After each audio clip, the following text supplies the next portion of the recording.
বিসমিল্লাহিররহমানিররহিম। আসসালামু আলাইকুম ভিউয়ার্স। মা কিচেনে আপনাদের সবাইকে স্বাগতম। চলে এলাম নতুন একটি দুর্দান্ত স্বাদের কেক বিস্কুট রেসিপি নিয়ে। আজকে আপনাদের সাথে শেয়ার করব কিভাবে ঘরেই তৈরি করতে পারবেন এইরকম কেক বিস্কুট। একদম দোকানের মতো পারফেক্ট হবে। তো ভিডিওটি প্রথম থেকে শেষ পর্যন্ত দেখতে থাকুন। দেখতে দেখতে ইনশাআল্লাহ ভালো লেগে যাবে। অবশ্যই একটি লাইক দিয়ে ভিডিওটি কন্টিনিউ করবেন। এই রেসিপিটি তৈরি করার জন্য প্রথমে এখানে আমি একটি মিক্সিং বলে একটি ডিম নিয়েছি, দেখতে পাচ্ছেন। এখানে আমি দিয়ে দিচ্ছি হাফ কাপ পরিমাণে চিনি।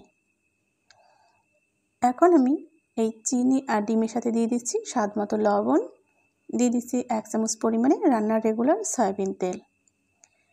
এখন আমি এই সব উপকরণগুলোকে খুব সুন্দর করে ফেটিয়ে নেব। ভিউয়ার্স, আপনারা যারা এখনও আমার চ্যানেলটি সাবস্ক্রাইব করেননি, আমার চ্যানেলটি সাবস্ক্রাইব করে চ্যানেলের সাথে যুক্ত হয়ে থাকুন এবং দুর্দান্ত রেসিপি উপভোগ করুন। যখন মেশানো হয়েছে ওই মুহূর্তে আমি দিয়ে দিচ্ছি হাফ কাপ পরিমাণে আটা, দিয়ে দিচ্ছি হাফ কাপ পরিমাণে সুজি, দিয়ে দিচ্ছি এখানে আমি হাফ কাপ পরিমাণে ডিপ্লোমা গুঁড়ো দুধ, হাফ চামচ পরিমাণে দিয়ে দিচ্ছি বেকিং পাউডার। সব উপকরণগুলোকে আমি খুব সুন্দর করে চামচ দিয়ে ভালো করে মিশিয়ে নেব। দেখতে পাচ্ছেন এগুলোকে কিন্তু খুব সুন্দর করে আমি মিশিয়ে নিচ্ছি। যখন এরকম মেশানো হয়ে যাবে তখন কিন্তু আমি হাত দিয়ে খুব সুন্দর করে একটি ডো তৈরি করে নেব। ডোটা কিন্তু তৈরি হয়ে গিয়েছে, একদমই কিন্তু পারফেক্ট একটি ডো তৈরি হয়েছে। এই ডো যখন তৈরি হয়েছে এখানে আমি নিয়ে নিচ্ছি কিছুটা সাদা পানি এবং নিয়ে নিচ্ছি কিছুটা তিল। এখানে কিছু সাদা তিল রয়েছে, দেখতেই পাচ্ছেন। আমি একটি চামচের সাহায্যে মাপ মতো কিছুটা ডো নিয়ে নিয়েছি, দেখতে পাচ্ছেন। আমি বল শেপ দিয়ে নিচ্ছি, খুব সুন্দর করে হাত দিয়ে ঘুরিয়ে ঘুরিয়ে আমি কিন্তু একটা বল শেপ দিয়ে নিচ্ছি। আশা করি আজকের রেসিপিটি আপনাদের কাছে ভালো লাগবে, আর যদি ভালো লাগে সম্পূর্ণ ভিডিও জুড়ে আমার সাথেই থাকবেন। দেখতে পাচ্ছেন কত সুন্দর একটি বল শেপ কিন্তু দেওয়া হয়েছে। এটাকে এখন আমি এই যে নর্মাল সাদা পানি এর মধ্যে আমি কিন্তু খুব সুন্দর করে একটু ভিজিয়ে নিচ্ছি। যখন এটা ভেজানো হয়ে যাবে ওটাকে তুলে আমি দিয়ে দেব সাদা তিলের মধ্যে। সাদা তিল দিয়ে এটাকে আমি কোট করে নেব, খুব সুন্দর করে ঘুরিয়ে ঘুরিয়ে তিলগুলো যাতে খুব সুন্দর করে সেট হয়ে যায়, এজন্য আমি ঘুরিয়ে ঘুরিয়ে খুব সুন্দর করে সেট করে নিচ্ছি। দুই হাতের মাঝে নিয়ে খুব সুন্দর করে আমি একটু বল শেপ দিয়ে নিচ্ছি, আবারও ঘুরিয়ে ঘুরিয়ে। তো তৈরি হয়ে গেল কিন্তু দুর্দান্ত স্বাদের একটি নাস্তা। আমি আরও একটি তৈরি করে আপনাদেরকে দেখিয়ে দিচ্ছি, আর একই প্রসেস আমি প্রত্যেকটা নাস্তা কিন্তু তৈরি করে নেব। এটা তৈরি করা খুবই সহজ, আপনারা কিন্তু এভাবে খুব পরিষ্কার পরিচ্ছন্নভাবে কিন্তু তৈরি করতে পারেন। আর যদি এরকম নাস্তা বা বিস্কিট আপনারা এখানেই তৈরি করতে পারেন বাসা বাড়িতে, তবে কিন্তু এগুলো কিনে খেতে হবে না।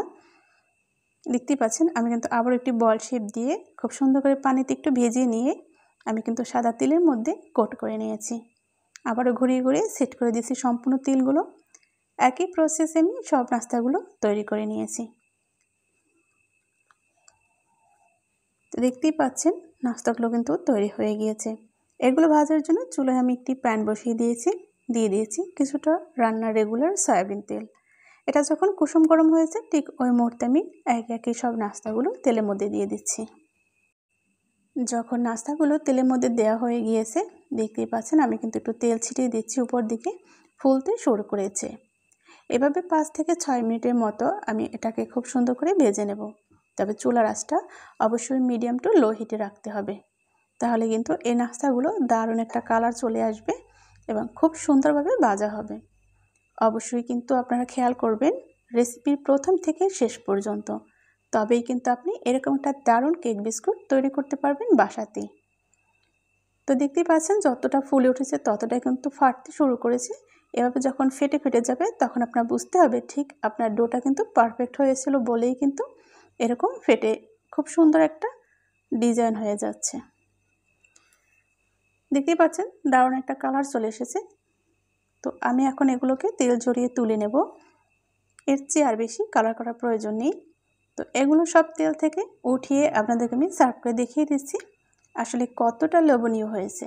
আশা করি দেখে বুঝতে পারছেন কত সুন্দর একটা কালার এসেছে। এটা খেতেও কিন্তু দুর্দান্ত। এটা একবার তৈরি করে আপনারা পুরো সপ্তাহ জুড়ে রেখে খেতে পারবেন। তবে আজ এখানেই বিদায় নিচ্ছি, দেখা হবে আগামীতে নতুন কোনো রেসিপির সাথে ইনশাল্লাহ। সে পর্যন্ত সবাই ভালো থাকুন, সুস্থ থাকুন। আল্লাহ হাফেজ। আসসালামু আলাইকুম। রহমতুল্লাহি ওয়া বারাকাতুহু।